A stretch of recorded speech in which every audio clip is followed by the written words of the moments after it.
আজকে 28শে নভেম্বর আর ঘড়িতে বাজে প্রায় 3টে।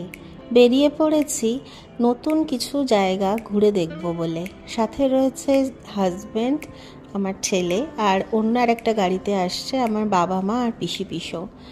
এবারে আমরা কোথায় যাচ্ছি সেটা জানতে হলে কিন্তু অবশ্যই আমার পেজটা ফলো আর লাইক করতে হবে।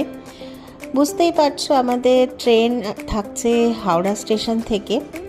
আমরা হাওড়া স্টেশনে চলে এসেছি। সবসময় এই হাওড়া ব্রিজের ওপর দিয়ে যাওয়াটা আমার কাছে খুব নস্টালজিক ব্যাপার, কারণ ছোটোবেলায় হাওড়া ব্রিজ মানেই হচ্ছে ঘুরতে যাওয়ার একটা আমেজ।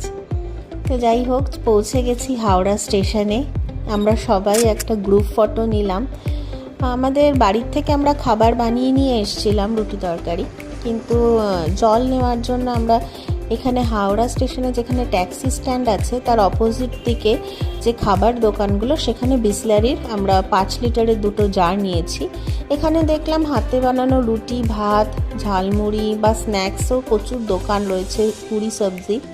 তো তোমরা যদি ট্রেনে প্যান্টিকার না থাকে বা খাবার নিতে চাও, এখান থেকে নিতে পারো। 8 নম্বর প্ল্যাটফর্মে আমাদের ট্রেন দিয়ে দিয়েছে হাওড়া মথুরা চম্বল এক্সপ্রেস। আমরা সবাই ঠিকঠাক মতো ট্রেনে উঠেও গেছি। আমাদের একটা গ্রুপে আমরা 5 জন ছিলাম, আর পিসি পিসোদের সেম কোচেতেই 35 আর 36-এ ওদের সিট পড়েছিল। তো যাই হোক, সময় ছিল 5:45, একদম কারেক্ট টাইমে ট্রেন ছেড়ে দিয়েছে। কোথায় যাচ্ছি, কি কি দেখবো, সব কিছুই জানতে পারবে আমাদের ফেসবুক পেজে। সাথে থেকো।